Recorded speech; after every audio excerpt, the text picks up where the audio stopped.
కానూరి తాతగారు రాముడో దేవుడో నీకిదేమి కర్మలో అనేటువంటి విషయాన్ని ఇప్పుడు చెప్పడం కాదు, నరేంద్ర మోడీ మూడవసారి ప్రధానమంత్రిగా అయిన తర్వాత చెప్పలేదు. ఈ దేశంలో మొట్టమొదటిసారిగా భారతీయ జనతా పార్టీకి చెందినటువంటి ఎల్కే అద్వానీ ఒక రథయాత్ర కొనసాగిస్తున్నప్పుడు దాదాపు 30 సంవత్సరాల క్రితం ఆయన స్పష్టంగా చెప్పాడు కానూరి తాత గారు, ఈ దేశంలో పట్టిరి ఎడవులు పోరాడి పంచిరి పోడు భూములు నేల మీద నేల కొరకు జరిగ రక్తపాతము ఎందరో తమ ప్రాణాలను చేసిరి బలిదానము అని చెబుతూ దున్నేటి దుక్కల్ల మొక్కలు నాటితే రాదురా హరిత విప్లవం, ఆహార కొరత ఈ అన్నము కరువైతే పెరుగుతుంది ఇంకా నక్సలిజం, ఇది సంఘటితమైంది కమ్యూనిజం, ఇది ఆకలి నేర్పిన గొప్పనిజం.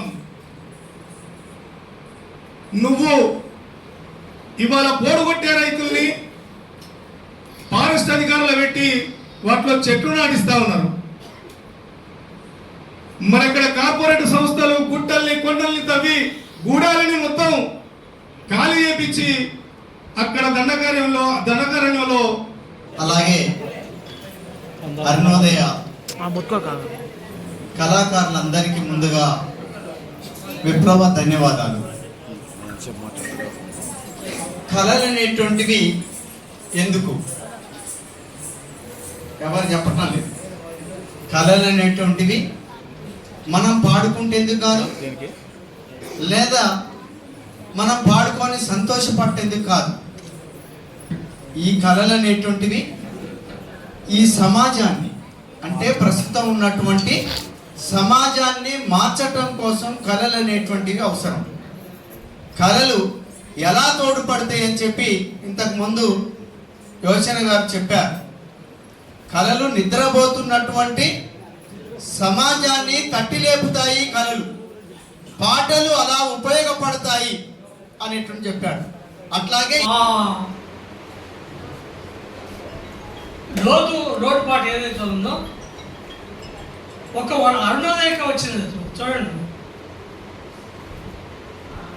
ఉమామహేశ్వరరావు, చదరవాడ పిచ్చయ్య, నాజర్ చెప్పుకుంటే ఒక పూట మనం సరిపోదు.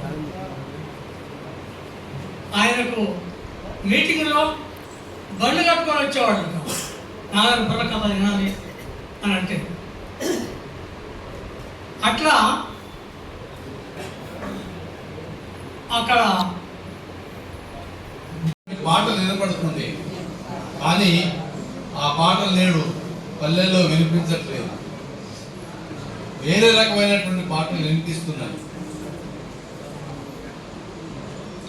ఈ సూర్యాపేట ప్రాంతంలోనే అనేకమైనటువంటి ప్రజా కళారూపాలు ఉన్నాయి.